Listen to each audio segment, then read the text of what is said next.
Welcome. This is the Commissioner Corner podcast. It is April 19th, and this is episode 37. As always, we are presented by web3ks.com. Check out web3ks.com for your webpage, social media, and all your other graphics needs for a very affordable price. Once again, that's web3ks.com. The NBL is about to kick off NBL season 31. We just had our rookie draft last night, and we're about to show you the next generation of NBL stars. Tonight, we're going to talk about the picks that Bomber and I like most, the future of the Redskins. It's so close. It's so ready to be taken. They have the players. We're going to talk about them tonight. And then we have the draft guru Doughboy on the show tonight. Bomber, we have an incredible show tonight talking about some spectacular players that are coming into the NBL. We get to see them grow each season. Just excited to talk to you tonight about them. How are you doing tonight? I'm doing great. I'm excited as well because we just finished the NBL Season 31 rookie draft. And you know what that means? That means hope is in the air. I say hope is a dangerous drug, but tonight it might not be so dangerous for some because the hype is actually real. I love the Redskins. I love what the Eagles did. I like the quarterback the Browns got. I mean, it's just looking great all the way across the board. And actually, I meant Bengals, not Browns. Excuse me. The Browns did get a quarterback, but I'm not hyping him up because he's not top 5, so we're not going to show him that kind of respect. But, man, I'm excited to be here, man. A lot of great rookies got drafted. I think it was a draft we thought was a little shallow, but it ended up paying dividends for some big teams, and they got some key players that they needed. Yeah, and there's the run on quarterbacks last night. You know, quarterbacks are extremely important to a lot of teams, and that's one of the big things that went down last night was nobody knew where the quarterbacks were going to go, but we're going to get into that. But first, Bomber, we have some exciting stuff to talk about because the next round of NBL T-shirts is here and ready for you guys to order. You can find that on 365.maddenbomberleague.com. Bomber, do you want to give them a little bit of information on them brand new gold T-shirts coming in for NBL? Yeah, they're the gold standard of the franchise mode. There are gold edition NBL Network T-shirts. If you haven't got a chance to check them out, I think Hop's going to put them on the screen for us right now. You can actually go open another tab in your browser. Do not leave this show right now because trust me, there's going to be a lot of information, a lot of things you want to hear from this show. But you go to 365.maddenbomberleague.com. You're going to hit that tab at the top right that says merch. And if you're on an iPhone or sadly on an Android, you hit the box at the top left, click it down, go all the way down to merch. You're going to see $25 for a medium to an extra large. Sorry, Doughboy, you're going to have to pay a little bit more for yours, but they're $25. They include shipping. You can also get a hoodie, and I believe the hoodie price is $45 or $40, something around there. You can see a really sweet shirt on the back. You're going to get the address of our Twitch channel and our social media, YouTube that you're watching right now, which is Madden Bomber League, and also for pretty much a free cost, you're going to kind of work it out with 693 graphic tees. You're going to be able to put some kind of text. Lip, you can put you're the 4-time champion. Hop can put NBL Season 30 Super Bowl champion. You know, those are things that you can add to here, and it will be for no additional cost. Still cost you the $25. That includes shipping with the T-shirt. So jump on this now. If you haven't secured your order, do it now. I think we got Lip about 11 orders last night. 693 was letting me know the orders as they were coming in. A lot of guys from Grid. I want to see my NBL guys step up, get a hoodie, get a T-shirt, get all the merchandise that you can as we continue to grow our merchandise. You will see that list of availability of what you can purchase from 693 expand. But right now we got the gold edition T-shirts and the hoodies. Get them while they're hot, fresh off the press. I'm really excited about these T-shirts. Yeah, those T-shirts are going to be awesome. I'm really excited to see what some of the guys get put on the back. I want to see some guys at EA Play and some future events wearing those shirts with some cool stuff on the back. It's very exciting, and the gold and black look very good together. Very excited for that. But we're moving into the show tonight, and like we said, this is right after the draft. NBL Season 31 is about to kick off this weekend. We got some big events going on EA's Twitch. It's going to be hosted again back-to-back nights. That's going to be some amazing NBL live broadcasts. The information on that will be on Twitter at Bomber League and on NBL Network's Twitter. So make sure you check those out. They'll be announced in the league as well. So you want to be tuned in this weekend, Saturday and Sunday night, doubleheader. Going to be some great action, but now Doughboy is here with us. Doughboy is a NBL draft guru, always comes around big time during the draft, puts together some great graphics, really gets the dirt on all of the players coming into the NBL. Doughboy, welcome to Commish Corner Podcast. How are you doing this evening? Oh, guys, thanks so much for having me. This was a wonderful draft. I'm super excited for the guys coming into this season 31. I think some owners are very happy. We talked a little bit about the run on the quarterbacks. I do think teams were able to get some players they were targeting. One of the teams we're going to start off with was the Jacksonville Jaguars. They were able to get a wide receiver, but they had to move up. They took 2 of their picks in the early first round and moved up to pick 8 to grab Lawrence McGowan. Now, this kid is everything you want in a receiver. He's 6'2". He runs 90 speed with a 4.4 240. And he has the catching stats, the jumping stats. He's everything Shirley needs as a #1 target. I just wonder if it was a risk moving 2 draft picks up to grab him. Especially, I'm going to plug the Steelers a little bit right here, Lip, is you grabbed an amazing receiver at pick 22. And that was right before the back-to-back picks for the Jaguars. So I wonder if he gave up a little too much to just get 1 receiver in the first round. All right, let me interject real quick. Lawrence McGowan, you see him on the screen right now. Doughboy, you're saying he's a stud. He's going to be the guy. But me and Lip talked about this off camera a little bit. Allen Robinson is gone, Lip. So they're pretty much replacing Allen Robinson with the potential Allen Robinson, but they lost 2 picks in the process of getting there. I don't see that as a positive, Lip. I'm kind of looking at that as maybe you stayed the same at best. I mean, you got younger. You got younger for sure with the Jaguars taking McGowan. I mean, this kid is coming in the league fresh legs. Robinson was getting old, so they got some value. I do agree that I don't know if I would have given up 2 picks in the first round for a receiver. I can see a trade-off there. Okay, so the receiver, you say a little bit of a trade-off. They got younger. We got 2 seasons left. There's still a lot of time to prove it. What's his development trait right now, Doughboy? Is he a superstar? It's a quick. So he'll quick get some dev. decent XP. Okay, so if him and Daniel Shirley get on the same page, that's an easy bump to superstar dev for that last season, and maybe towards the end of NBL season 32, the final season of Madden 18, they could make a run, is what you're saying. This dynamic pair between Daniel Shirley and McCown, this could be very dangerous moving into these last seasons of Madden 18. All right, so who do we have next on the docket? Who's Doughboy going to be showing us? Who you got next? Tight end Moss from the Denver Broncos. Wait, was he drafted number 10 or early in this draft? 11, 12? Okay, so he was taking pick 11 in the first round. And this is the guy. Hold on, this is the guy you like. This is the guy you like, a tight end.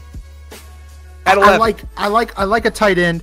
We've seen in the past 2 years tight ends get overvalued, though. I think the Panthers took a tight end way too early. I think Moss is taken way too early. I did not have him projected at 11.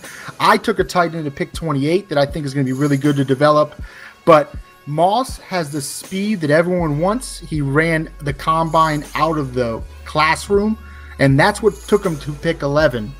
All right, so he's 21 years old. He's got 88 speed. I see him right here, 266.5. This guy can blaze down the field. He's got the vertical threat. This is a team that brought in Rob Gronkowski last season, signed him to a pretty nice deal. Now, he played okay. I think he had 400, 500 yards receiving for them in a season. Now they get that true vertical threat that Denver has wanted. Where do you see this playing out? What do you see him doing in his rookie debut? How many yards, how many receptions, how many touchdowns for this Denver Bronco offense that's going to be led at quarterback by Julius Stewart, we think, but it could be Matt Ryan. Heck, it could even be Nathan Peterman. I mean, it's up in the air right now. They're playing out for it right now in preseason. So how much production are we going to see from Moss early in his career as a rookie right now, drafted number 11 to the Denver Broncos at tight end? Well, I think the Broncos, they gave the contract to Stewart. They stuck with him. They had a receiver, I'm blanking on his name. Somebody might be able to help me out, that had like 14 touchdowns, and he came out of nowhere. And the Broncos, they're really a running team, play action.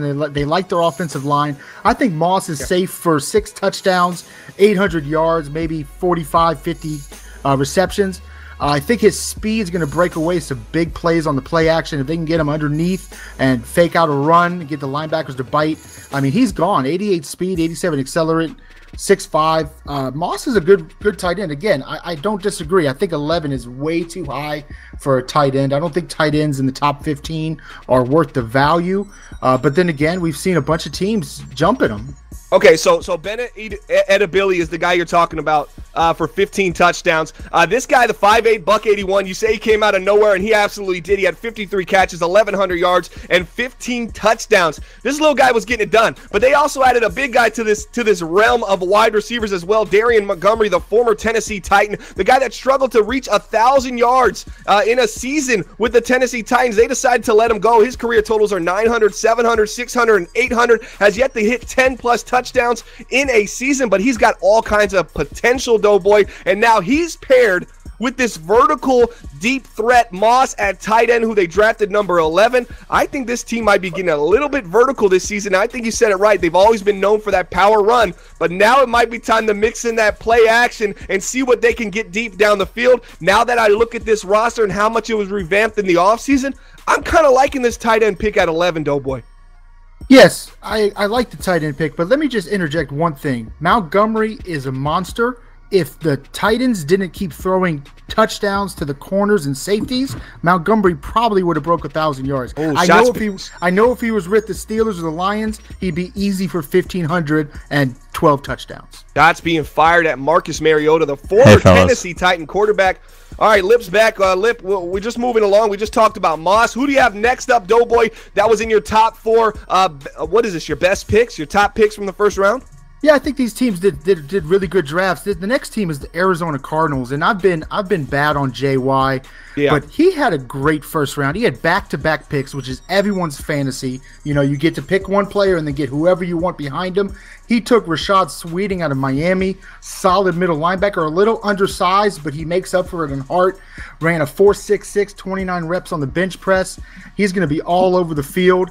And then behind him, to double it up, we'll talk a little bit about Kendall, the defensive tackle. He hit 2 home runs on his defense. This is a team that lives and dies by the defense and the run game. So if JY can get a solid return on defense, Sweeting, Kendall, I look for the Cardinals to be a surprise team this year. Maybe 8-8. Now, I'm not going to get crazy with them. It is the Cardinals, but I think they're going to be much improved if the defense can get going. This Sweeting is replacing the linebacker he released a couple years ago to the Washington Redskins, who got the huge contract. Reddick, thank you. Hassan Reddick. But they've got Deion Buchanan. I mean, Deion Buchanan was a former safety, I believe, right? Transformed to linebacker. So correct. This Buchanan's getting quite old, though. I mean, I think he's 32, 33. His coverage. Buchanan's 30 years old currently. But his coverage is insane. I mean, he's 85 zone coverage, 77 man coverage. He 85 still has speed. the 85 speed, as Lip's saying, 87 excel, 79 agility. Buchanan's still a monster. And from what I know about the Arizona Cardinals, unless I'm wrong, and you guys can correct me right now, but this team is a 4-3 team. Why they would go out and draft, and I love Sweeting. I even said it off the record. Lip can attest to this. Didn't I say I love the middle linebacker Sweeting? But I'm running primarily a 4-3, 3-4 hybrid, but not enough to where he's going to be on the field, especially in nickel. I'm running a 4-3, so I'm replacing my outside linebacker with a corner, but I'm not keeping 2 middle linebackers on the field. So here's my issue, Lip. Why go Sweeting? I understand Doughboy saying he's great. I just don't know if he's great for this team if you're going to be running a 4-3. I'm hearing that they're running 3-4, though. I believe they took this pick to go 3-4 primary. They took Kendall to go nose tackle. They are going to go 3-4, Sweeting and Buchanan. I know Buchanan, people think he's a better 4-3 linebacker with his coverage skills, but he can patrol the middle from 3-4. There's some great sets for him, and I think Arizona is going to commit with Sweeting, Kendall, Buchanan to really rebuild this defense. Yeah, I think if you look at the path of these Cardinals over the last couple of years, they have Tyler Woods, drafted 4 years ago at left end, and then they go with Ferguson. He's 2 years ago at right end. Now they go with Kendall at defensive tackle. They've got Kirby, who they drafted last year at left outside linebacker. They've got Hag, who they drafted 3 years ago at right outside linebacker. And now you've got Buchanan and Sweeting in the middle. Oh, I don't know. That smells like a beautiful 3-4 defense to me. And I also like that they were able to hit on the middle of the defense back-to-back there with Sweeting and Kendall, because we all know about the Paysinger story that comes out of the same ownership. So the fact that they're able to hit home runs not only on Sweeting but also Kendall, and just to tell you a little bit about Kendall, he's from Louisville, 90 strength, very strong, 313 pounds, 6'3". I honestly can compare him to Churfy Gooch, who's kind of a similar size, not really the biggest kind of guy up front, but still a great talent, and that's pretty impressive to see that entire defense. I think Doughboy's right. They are definitely going to the 3-4. Doughboy, do you think that those two guys are the perfect guys to lead them into this change of defense? Oh, absolutely. The worry on the Arizona Cardinals is the secondary. I mean, are they going to be able to stop the pass? I mean, if they can get to the quarterback, but I don't see many star players in the secondary for the Cardinals. I think they're going to get eaten alive by these passing teams. Yeah, and so those are two, one more than we thought we were going to talk about, but two defensive, great defensive talents. While I was gone, I had one heck of a computer malfunction here, and I apologize to our viewers for that, but I didn't get to catch what you guys said about McGowan.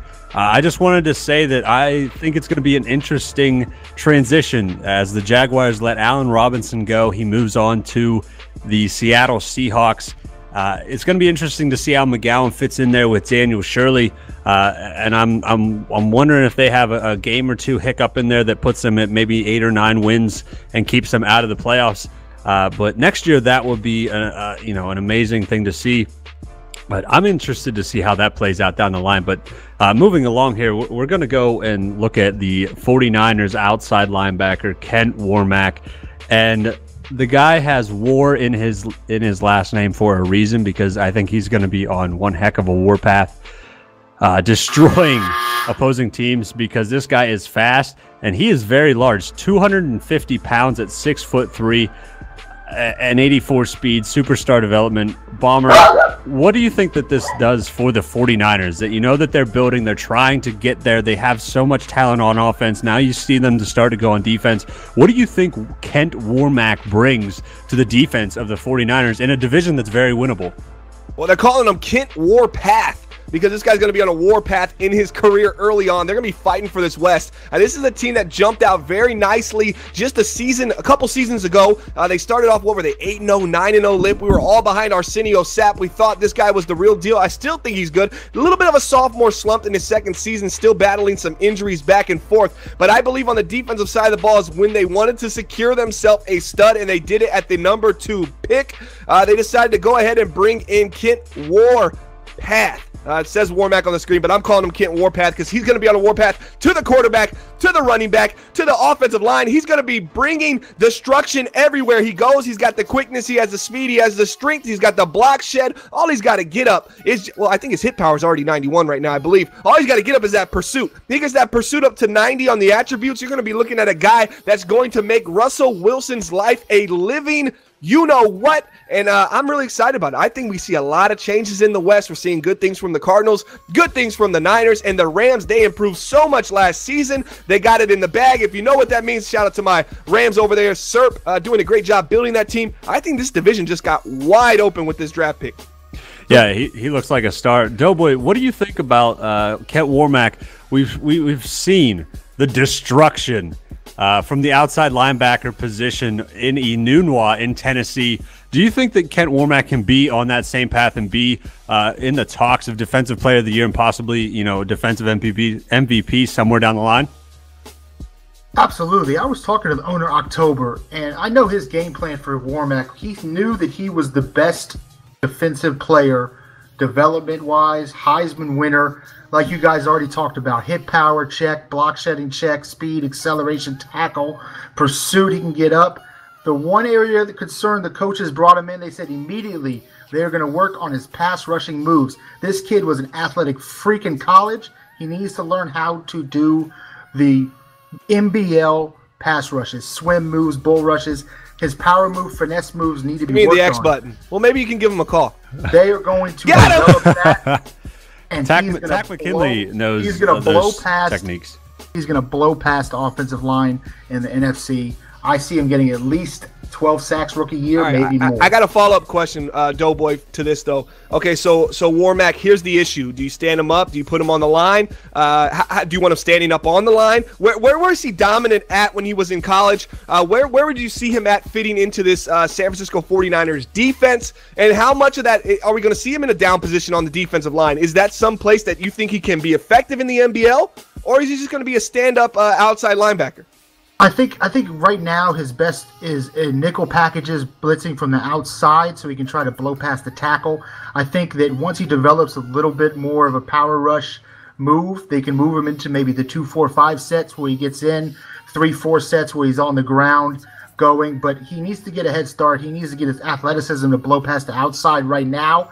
And then as they develop his pass rush moves, his hand's going to be in the dirt on the 3-4, on the 2-4-5, and he's going to go and wreak havoc.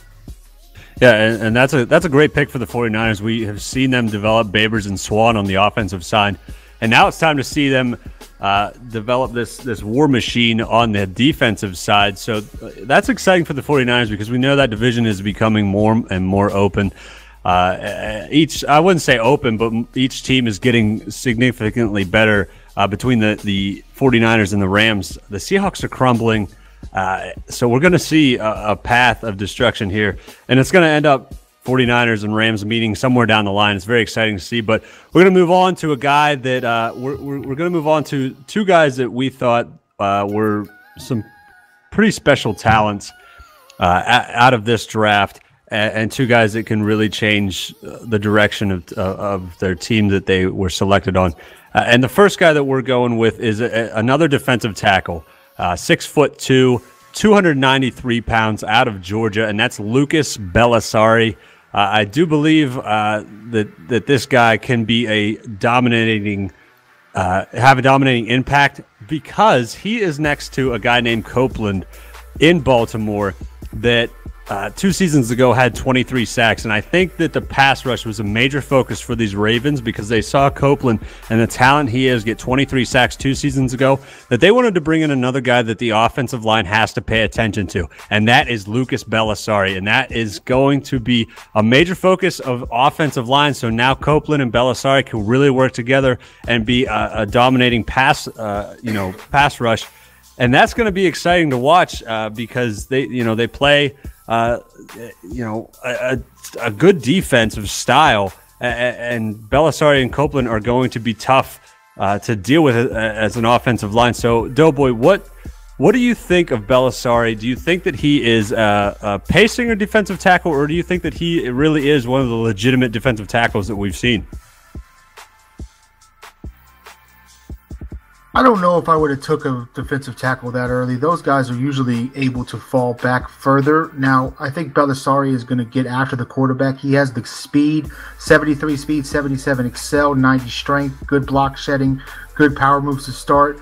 But he's a little undersized. I don't know if he can develop that quick twitch that you need. But Copeland's going to take double teams. And I think the idea was, can they get Copeland to take the double team and then BELLISARI could sneak past? You know they're coming for you, Lip. I mean, they build their defense. Everyone builds a defense in the AFC to come after the quarterback because the passing game from the Lions, from the Steelers, from Hop, we saw him drive down the field. I mean, these guys, we have to get the quarterback. So BELLISARI, I can see the need, and I'm hoping that he's going to develop, but I'm a little weary. The pacing leans over everybody, and is this a good pick to take in the first round as high as they took him? Okay, so this little segment here is just the commissioner's favorite picks. We have two guys here, BELLISARI and the next guy we'll get into, but one guy's a defensive guy, one guy's an offensive guy. Doughboy, I'm going to stick with you here. Do you think that BELLISARI is a guy that is the role player that I think he is, playing alongside Copeland, or do you think that he is a star in himself and him and Copeland are going to be monsters together? Oh, I think he's a role player. I agree with you. I think that they took him because he had some good pass rushing moves, and they're trying to get somebody else to step up if Copeland's getting double teamed. Yeah, and that's going to be great to see because, like I said, Copeland 23 sacks 2 seasons ago. That's going to be impressive to see what those two can do together. Going to remind you of some great pass rushers that we've seen before. So I'm going to head over to Bomber next because this is a quarterback position. I want to get Bomber's input on this fella. At pick number 3, the Cincinnati Bengals went with Brock Burns, a tall 6'3" quarterback out of Georgia, superstar development, and a very strong arm. Now, Bomber, I wanted you to kind of give some insight on give some advice on how to develop this guy, how to set this guy up for success. He's got a great arm, 95 throw power. How do you set this guy up for success for the long term? coming out of college, being a starting quarterback for the Bengals in NBL season 31? Well, Brock Burks looks pretty identical to Matt Stafford as far as if you look at Brock Burks' size and weight, 6'3", 230, nearly identical to Matt Stafford. I wonder if he actually has the moon face to match, but he does have a throwing power at 95, short accuracy 89, medium accuracy 86, deep 81. That is almost identical. If I told you Stafford's short, medium, and deep coming into this Madden cycle, he was short accuracy 89, medium accuracy 84, deep accuracy 80. So this guy's slightly better. Yeah, Stafford had a 98 throw power, but he was 29 years old. This guy's only 23 years old with 95 throw power, 87 throw on the run.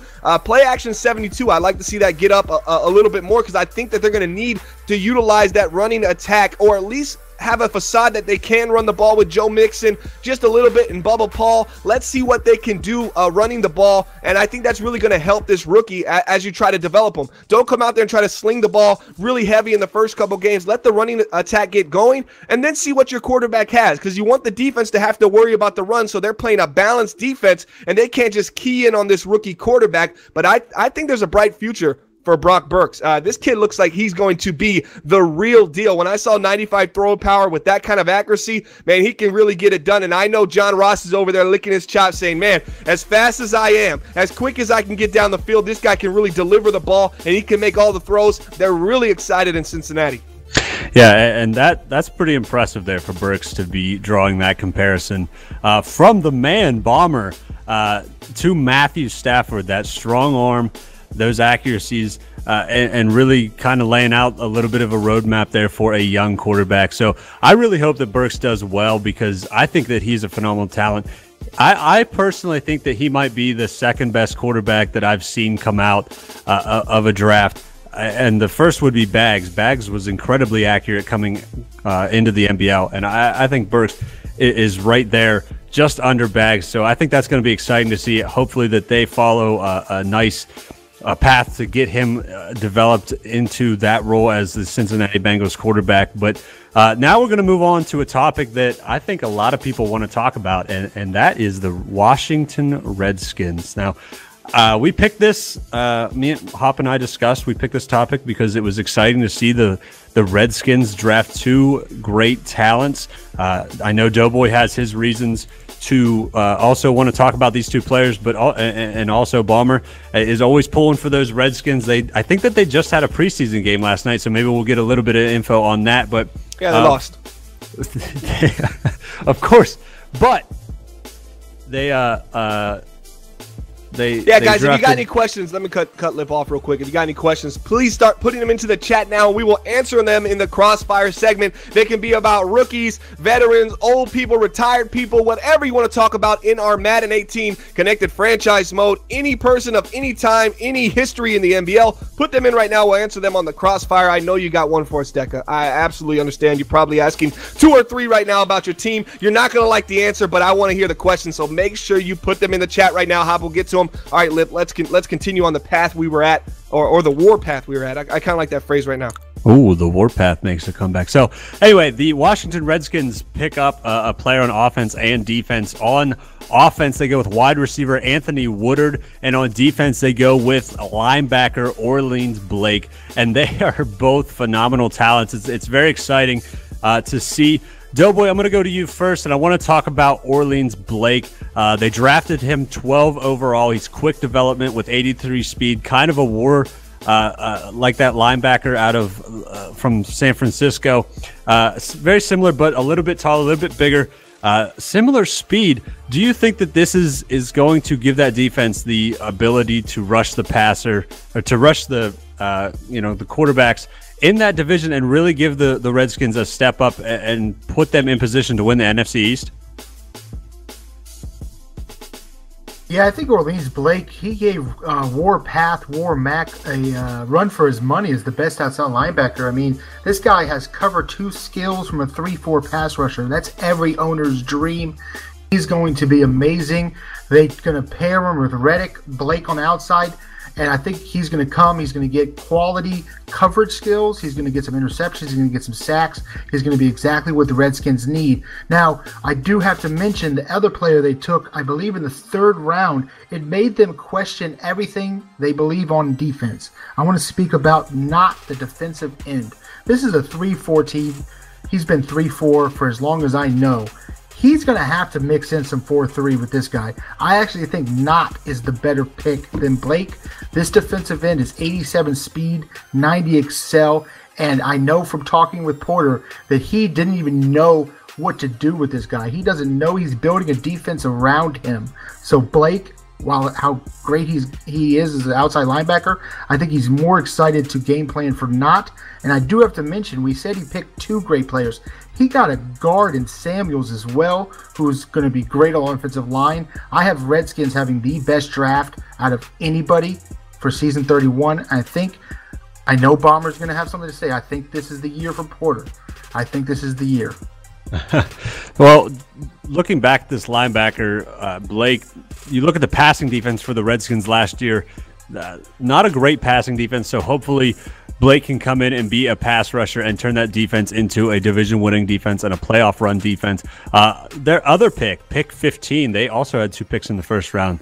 Pick 15, they grabbed Anthony Woodard out of Stanford, a smaller receiver, just standing at 5'8", 185 pounds, but he's pretty quick with that 93 speed, 94 acceleration. This is a nice target for the quarterback, BELLISARI, out of Washington. So I'm interested to see how Woodard holds up, being a smaller receiver but very quick. Bomber, did you get to see anything last night from Woodard? How is the chemistry developing between BELLISARI and Woodard? And what do you think about Woodard being a real #1 wide receiver moving down NBL season 31? Woodard, never heard of her. That's all I got. No, it's preseason. I mean, what are we going to take from preseason? What am I going to say? It's a preseason game. Everybody's out there just trying to get their feet wet. We played late last night. I didn't really notice anything different. You saw some Porter posts, we saw some out routes, but I didn't see anything out of the norm that really caught my eye. But it's preseason, and I probably wasn't looking hard enough. The team looked good in the 1st half, though. They actually did. Their offensive unit looked a little bit better. They looked a little quicker on offense. It's about time. Jordan Howard played fairly well. He made a couple big runs. This is a guy that they brought in. They paid a lot of money to, expected a lot from him. He only did 499 yards last year, so I know he's got a chip on his shoulder at 27 years old. He's still got some tread on those tires. I agree with Doughboy. I think this is the year for the Redskins. If there was any season for the Redskins with this ownership, with this Porter ownership group right now, it would be NBL season 31. If they can't do it now, I don't know if they'll ever be able to do it. But I'm kind of leaning that way too for them to take the NFC East.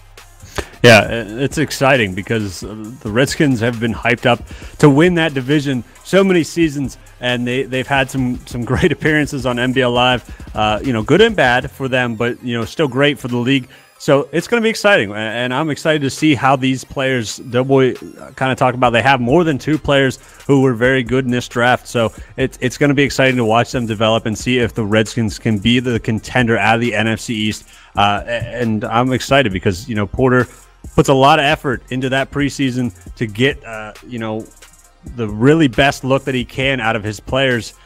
So we'll watch that as NBL season 31 gets going. And now we're going to move into the Crossfire segment of the show. Bomber and I are going to take your questions from the chat that Hop has given to us. And the first one, Bomber, which rookie quarterback will have the best season?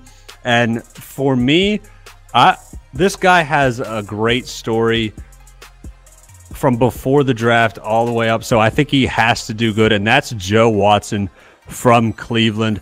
The Cleveland Browns were sitting at, I want to say, pick 26 or so, and they made a trade up to 14 with the Oakland Raiders to grab Joe Watson. They heard other teams were moving up. They thought all these teams were going to make a run on quarterbacks. It happened, and I think Joe Watson may have been the last quarterback off the board, and he is a great talent out of Ole Miss. Very tall quarterback, 6'5", 90 throw power. I think that's the guy that's going to have the best season because he's got a guy named Zach DeManch who is a incredible speedster at wide receiver. So I think that Joe Watson from Cleveland's going to have the best season. Bomber, which quarterback? Because there was a lot of them. Do you think is going to have the best season here coming up? Well, I'm going to go on a different limb here, and it's going to be a really thin limb that I'm barely hanging on to right now. It feels like it's going to break, but I'm going with it anyways. Todd, where you at? Indianapolis Colts. Mitchell Halapin, 6'6", 234, Michigan State. Great.